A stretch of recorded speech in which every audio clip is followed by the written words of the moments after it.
Hi, I'm Mark Rossano, founder and CEO of C6 Capital Holdings, coming to you from the Primary Vision Network. So today we're going to talk about Russia and Ukraine in segment 1, and we really want to go through some other pieces of information in that area. So not only just Russia versus Ukraine, but also what is happening in the supply chain, how have things changed. And the reason why we're going to link that into Russia and Ukraine is because there is a lot of trade that happens with Russia back into Europe. This is from an oil perspective, really from an energy perspective in general, which could have a lot of implications. Second segment, we're going to look at investors and the Fed and how are things adjusting. Are they on the same side? Are they starting to compete a bit more? What does that mean going forward? What is the Fed going to do? What are investors going to do as a reaction to it? Then segment 3, we're going to look at jobs data, ISM data, and some other leading indicators. And then in 4, we're going to talk about Europe, but also more about emerging markets and the pressure that could come into, with a focal point on Turkey. And given the fact that Spain and Europe have the most exposure to Turkey, that's why we're going to drop that into the European section. And then we're going to talk about the Chinese RRR cut, or the reserve rate requirement, rate, to understand, okay, well, where things are, how are things going? And then is that going to be enough? Which the short answer is no. But remember, we've been saying they were going to cut their RRR. Here they are. We thought they were going to do it on the small and micro banks. It was a sweeping cut, and we'll talk about what does that mean and how things have adjusted on the real estate front. So I'm going to bounce back and forth. I have some notes on what I want to talk about with Ukraine, Russia, because whenever I go through things like this, I like to go backwards to come forwards. And I'm not going to go back to the formation of the Soviet Union. That's just going to be a little too much. But I want to go back to the Budapest signing, and the reason why I want to go back to that point and what that point is because that was when you had the Budapest Memorandum and how that formed what we know today, and why was that signed, why was that formed, and how did we get here? So just looking at the top 5, Asia to Europe, meeting trading partners. As we've been saying, China's been taking up a larger share. Russia has dropped off, but Russia's still 13% of trade in 2020, and it should be going higher based on the demands from the LNG side, natural gas in general. And then obviously because when we do the EIA show, we talk about Urals into the Mediterranean, Urals into Northwest Europe, because Urals is a huge diet for these refiners, which again is going to create other types of issues as things adjust into the Ukraine and what could happen going forward. So when we look at a potential, this was, I thought, a great identification of where some of these movements could go, how they could happen, and where some of the formations are. And we'll talk about that for a minute. So this is where we're going to go backwards to go forwards. So one of the things that we want to think about is how things have adjusted. So in March 2004, NATO accepted 3 Baltic states, Estonia, Latvia, and Lithuania, which were once part of Russia. So again, or I should say the Soviet Union. Now this was a huge blow to where Putin thought things were going to settle out, because he's always wanted to maintain distance between these areas. So the EU followed suit in May 2004, extending its border eastward to include specific areas: Czech Republic, Hungary, Poland, Slovakia, Slovenia, and Slovenia. Which again, now this was a big issue. Now, if you remember, right after that, there was talk about, well, now we can bring Georgia and the Ukraine into the sphere of influence. So it's of no surprise that what happened, but Putin invaded Georgia. And invaded is a loose term of saying where there was some uprising and Putin took it upon himself to move into that country to squash whatever uprising he saw. And again, but this was more of a action to show, look, step away. Like, you cannot touch this. This is something where you are not allowed to come into this region. And then that's when we saw the expansion of the EU stop. and the comments and movements of NATO also pause. Now, it's also important to go back in time when the Iron Wall fell and the Berlin Wall collapsed, and things were starting to figure out the positioning. So right before a lot of this happened, there was Russia tried to create what they were going to call a union, where the Soviet Union itself was going to fall, and then Russia would enter into a union with a lot of these countries that were initially part of the Soviet Union bloc. The Ukraine was the crown jewel of that, because the Ukraine is the largest country, a part of obviously Russia, but there's also a lot of technical capacity in the Ukraine that makes it vital. So what does that mean in general? So when you look at the Ukraine, they have extensive uranium deposits, technological skills, production capacities, and particularly on missiles. And just to give you an idea, every single Soviet ballistic missile delivered to Cuba, in the Cuban Missile Crisis in 1962, was made in the Ukraine.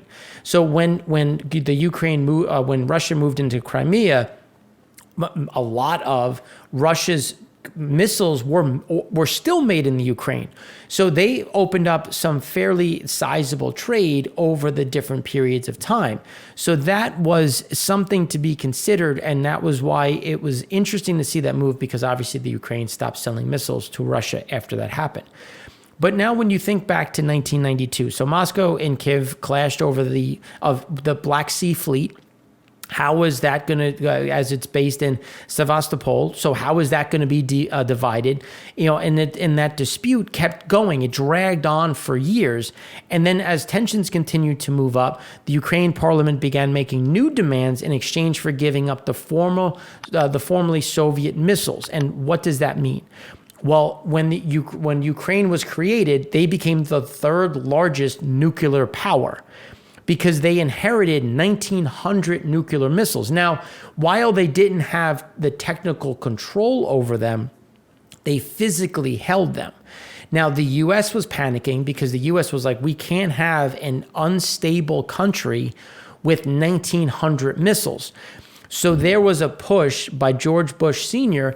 to actually convince the Ukrainian parliament to stay with the Russia. So we were actually and now this is after we fought for decades to break up the Soviet Union.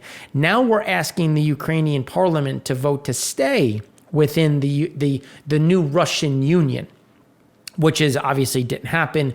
And after that happened, there was a push to then say, okay, well, you need to give back all of your missiles to Russia.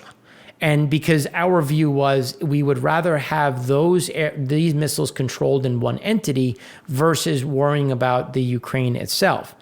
But when you look at how this was going to go about, the Budapest Memorandum was signed. Now, it was signed under the guise of, well, Russia's going to respect borders, which, I mean, for anybody that knows Putin will do things until they no longer appease him and they no longer are in line with his views. And for those that have read the book Red Notice, as long as you're on the same side as him, he will be your best friend. But the moment your paths diverge, so does your requirement to live, or in terms of respecting the agreement. So one of the things that we've come down to, where when you look at the Budapest Memorandum, it was key to essentially stabilizing not only what kind of relief are they going to get, is Ukraine going to get, but also how are the borders going to be structured? How is the ports going to be broken up? So one of the things was, when you look at it in overall, there was no illusion that the Russians would live up to their agreement they signed. That was the undertone within the Ukrainian parliament. So realistically, once the U.S. helped denuclearize Ukraine, Washington thought it was over. But the reality always was Moscow never truly accepted the independence. In part, it viewed Ukraine not only as a key element of its former empire, but also as the historical and ethnic heart of modern Russia. So one of the things, and this is a key piece, when Russia was trying to create the union, they could never enforce it without Ukraine. So when they decided we're walking, that was when the idea of the union completely fell apart. But the Budapest Memorandum could not paper over the disconnect forever. It provided guarantees. Had the memorandum provided the guarantees of the Ukraine's territorial integrity, sought instead of mere assurances. So again, this is where legalese and politics comes in. They never guaranteed it. They had assurance, but never a guarantee. This is what it was. So Russia would have met with much greater obstacles to violating Ukraine's borders, including Crimea and Donbass. Another policy alternative would have been to strengthen the Partnership for Peace, of which Ukraine was a member, instead of marginalizing the partnership and promoting NATO. Because when we extended NATO, we essentially pushed this aside, leaving Ukraine essentially empty in terms of how we would confront some of these different pieces. So again, all of these issues come to pass where for 3 decades, and I thought this was a really good quote, for 3 decades, Ukraine has been a space where the interests of the great powers clashed, and yet no conflicts were resolved. As long as Ukraine's status is unsettled and insecure, the consequences will continue to reverberate beyond its borders. So that's, I think, a very interesting dynamic, and that was done by Polshik and Sorot wrote in 2020, which has really come to pass. Now, when you look at some of the different pieces in terms of where things were, Ukraine has represented a brave young country, one that, despite the burden of history, successfully launched itself on a path of democratic development as part of a new world after the fall of the Berlin Wall. To the Kremlin, meanwhile, it has remained the indispensable part of a long-standing sphere of influence, one that operates largely according to old rules of power. The difference between these two views goes a long way toward explaining why post-Cold War hopes have given way to the strife and uncertainty of today. Yeltsin, who by then had edged out Gorbachev as the preeminent leader in Moscow, belatedly realized how much he had misjudged Ukraine's desire to break free, because they had assumed that they were creating this union with their backstop. Now, in the December vote proved, however, that Yeltsin's threats had backfired, because he was threatening that they were going to move in, hold down Crimea and annex it. So that's why Crimea has always been that linchpin. And that's where, once on independence, Ukraine immediately became the 19 nuclear warheads, 2,500 tactical nuclear weapons. And then again, these were some of the pieces. So now, as you go forward, you had these additional pressure points with even George Bush Sr. essentially pushing them to say, look, there's one thing to have freedom and there's another to have independence. And that was a very interesting dynamic. Now, given Parliament voted for independence, but he was essentially saying, look, you can have freedom without having independence. And that was a very interesting dynamic, creating what we have today.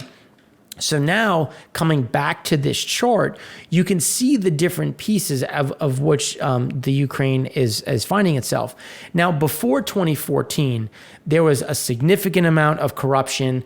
Russia was very influential into how things went, the corruption that was there, keeping the politics destabilized.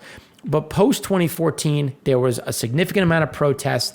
There was a resounding defeat of what was deemed a Russian stooge to create what they have today.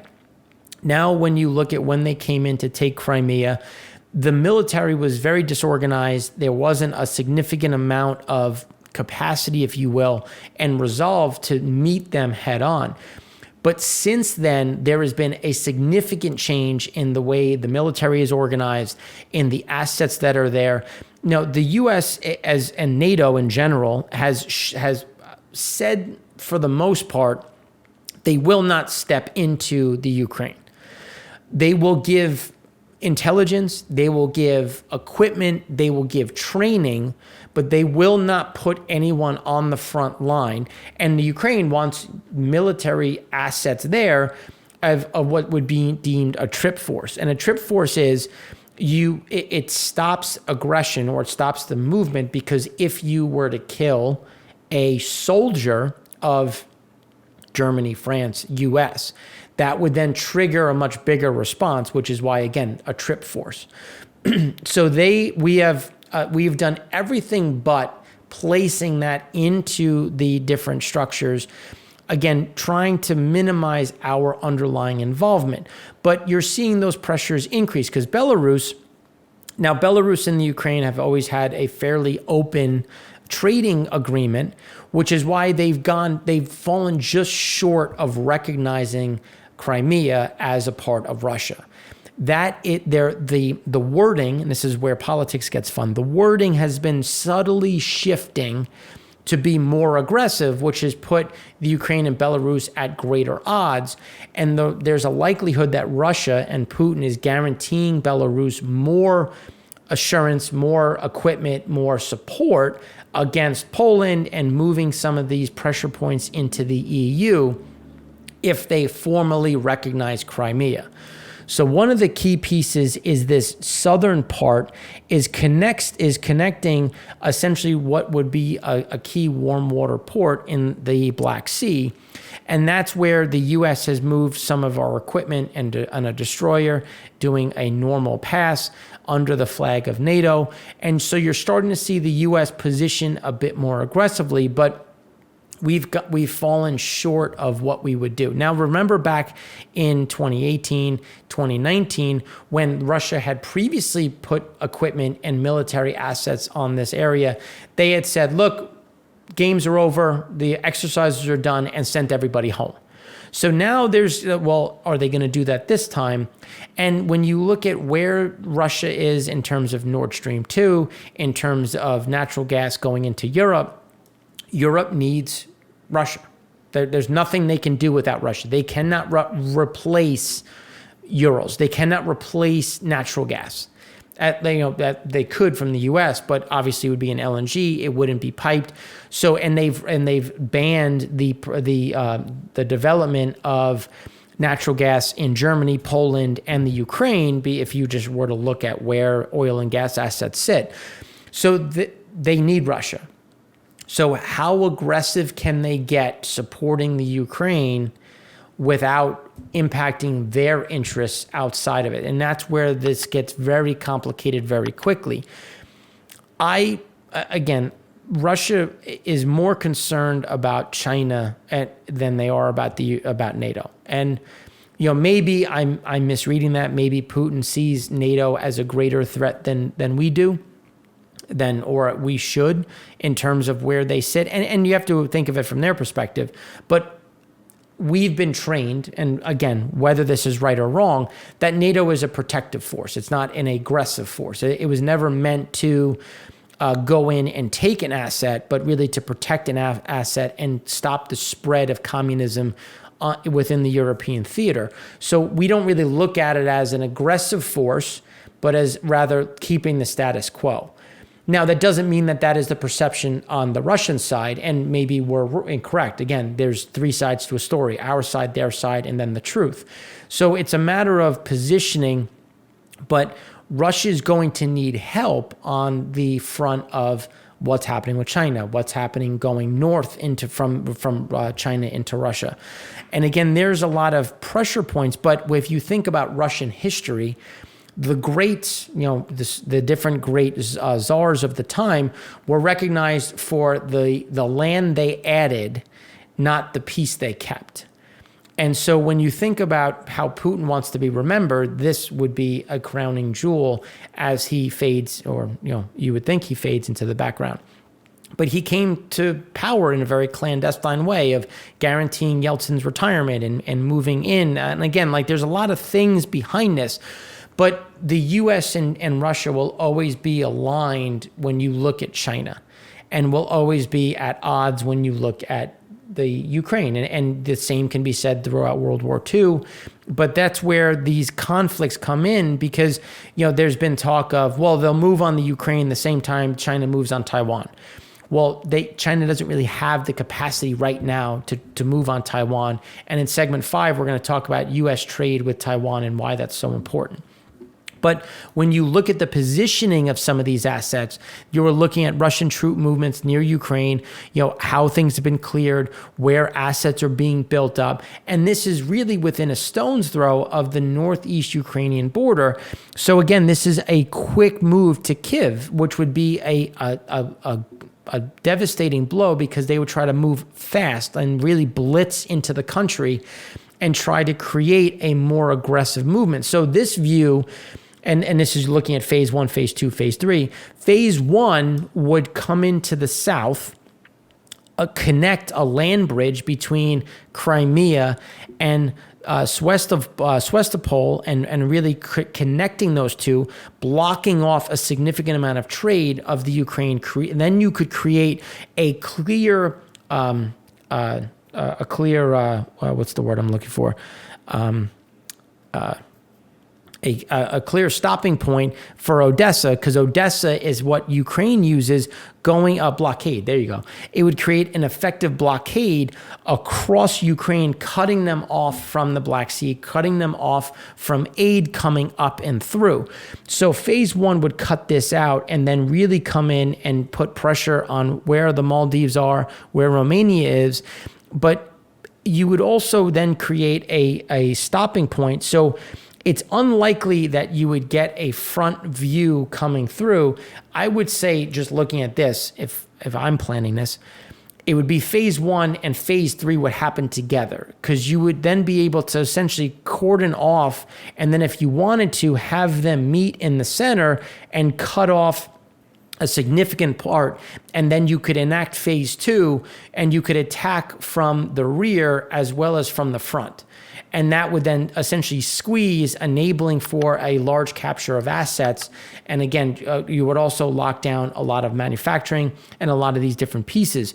So that's an interesting dynamic. And these are going to be things to watch. And it's going to be key to see how is this building up? Where are the assets? And we continue to see these assets getting built up, especially when you look at rear positions where these would quickly be moved in, and then you would see this blitz because they would want to hit this all at once, and they've been setting up supply chains and supply lines the whole way through. So there is a lot that could happen that we would want to be and pay attention to.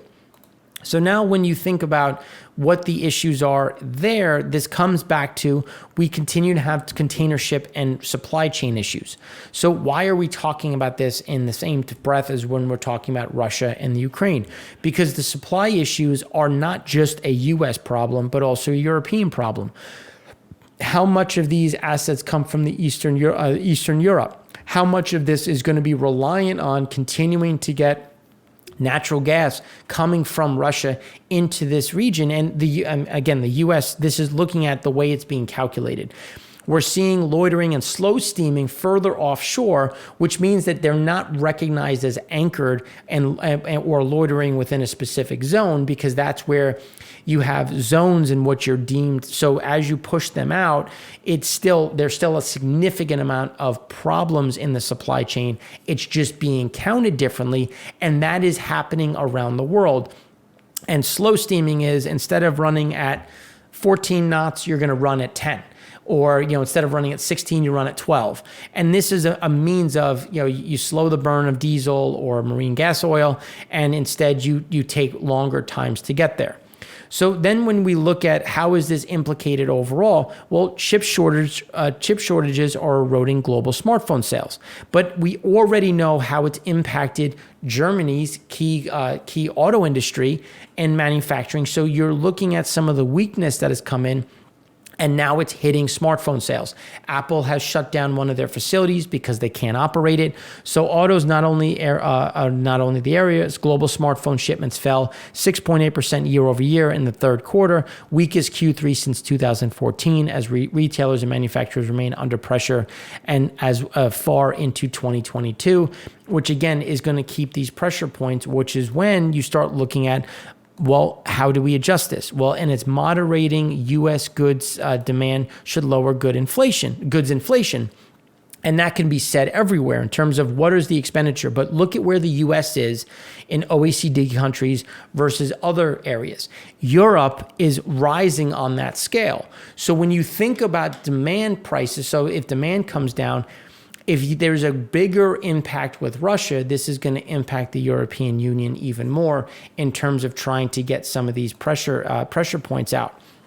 And that's when you start looking at likely downgrades, when you look at some of these other areas that are going to see pressure around the emerging markets, Peru, Dominican Republic, Bahrain, Sri Lanka, El Salvador, Jordan, Kuwait, Namibia are all on the chopping block as likely downgrades as we continue to see Russian pressure. So the Russian economy remains under pressure. As their pressure grows, that becomes a much bigger problem because great economies, growing economies aren't typically going to go out and go to war. But economies that are slowing, economies that are finding pressure, especially with a politician, Putin, who is seeing their support locally diminish, are going to go on the offensive. And that's another way to offset some of these different pressure points. But they're also facing other food issues. And the UN Food and Agriculture World Food Price Index has surged back remains back at those highs. It's now above where it was in the high point of 2008, and it's approaching 2011, 2012 levels. Russia is a huge exporter of wheat. Now, this is also going to take additional pressure because some of that wheat ends up in Europe. Some of that fertilizer is mined in the Ukraine. There is, again, a lot of pressure points of where if Russia moves, it has to be fast because they can't handle the economic sanctions that would follow. And the biggest death nail that would come from the US is banning Russia from using the SWIFT system, that may sound so arbitrary of, well, who cares? That would actually be a huge impact to the way they do business and their access to US dollars, which is why Russia has been a huge buyer of gold and other means of moving away from the dollar move. But while all of this is happening, global inflation index, the surprise index, continues to move higher, putting pressure on the global stand, not just one stand. Inflation forecasts continue to move higher. As we've been saying since the beginning of this year, all of these forecasts are dead wrong, and you're going to continue to see this drifting higher. And here you can see that 2022 has continued to become worse and worse over that time period. But when you look at the key countries, Germany, Luxembourg, Spain, Austria, Belgium, Netherlands, all of these things, France, all of these are getting worse. And Russia turning off the spigot doesn't make that any easier. It only makes it worse, especially when you look at Hungary, Poland, Romania, Czechoslovakia. All of those countries rely a significant amount. Hungary in particular, 87% of their natural gas comes from Russia. How aggressive can they go in sanctioning Russia if they move on Ukraine? And again, these are the chess matches that we continue to talk about. And inflation is projected to peak in late 2021 and remain above pre-pandemic levels, but normalize, where this is, again, indicative of what happens with Russia. If they turn off natural gas, I can assure you electricity prices have only just begun rising within the European Union. So there's going to be a lot of things that could be some of that dropping point. Again, also something that Russia knows, but they also want to sell these assets because their economy is terrible. So if that's where it's like, well, you just described all the reasons why Russia will move, but who are they going to sell it to? How are they going to sell it? How are they going to pull in this money in order to support a struggling economy, which again becomes back to why maybe they wouldn't move, but they're using this as a leverage to get a much better long-term deal and the approval of a lot of these pipelines. And the inflationary pressures have continued to grow. As you can see, the ratchet up, as we've been talking about from the beginning, how all of these estimates are dead wrong, as we've been saying for anybody who's listened since 2020. So then when you start looking at the global debt area, global debt is getting better on a percentage level, especially as a percentage of GDP, because GDP has grown. It's no longer in a recession, declining, but starting to get better. And again, that is putting some additional upside pressure, benefits to the percentages on the underlying. But inflation, total food and energy, has continued to surge higher when you look at food, when you look at energy. And again, any kind of Russian, European issues would make this that much worse. Government financing needs remain substantial, which just means that rates will continue to move higher as there's more paper needed to finance the underlying economy, to finance the government and underlying growth.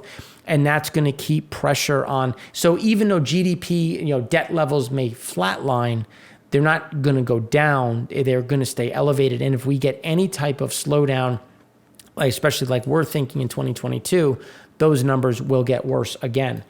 Now, when you look at the share of people under 30 who say work is very important, you can see how lazy people have gotten. Now, they've gotten a little less lazy from 05 to 09, but you can see just how there is this pressure on what is work. And this is, again, also on the back of a very socialized backdrop. And we would be remiss if we didn't talk a bit about what is happening on the COVID side. So when you look at cases per 100,000, you're seeing a strong surge. And now the hospital admissions are also moving higher. The question is going to be, what does that Omicron wave look like? How does it peter out? And there's a hope that you'll start to see the impacts of vaccinations, the slowdown of spread, and that will keep people out of the hospital. So I know we covered a lot of information. If you have any questions on it, please let me know. There's a lot of complexity that goes way back to the mid-90s in terms of, how George Bush interacted, Clinton and beyond, and how that played out with Russia. And again, the extension of NATO hurt a certain amount of the relations between the U.S. and Russia, and how that can play out again. I think you'll have to, Biden and Putin spoke. Putin essentially asked for assurance that NATO's done. There won't be any additional movements forward. Again, there's going to be a lot of negotiating that's happening in the background to keep this from getting worse. But again, these are things that we're going to continue to discuss, as there's about 150,000 Russian troops sitting on the border that could move at any given time. And when you look at the differences in terms of activity, there's been a lot of the activity and movements have happened at night, not during the day like they did in 2018-19. So again, these are some of those specifics that we have to remember that are very different, where they're more clandestine this time, which could mean they're more serious. But now in the next segment, we're going to turn a bit more towards the economic and less on the geopolitical, looking at the investor and the Fed in general.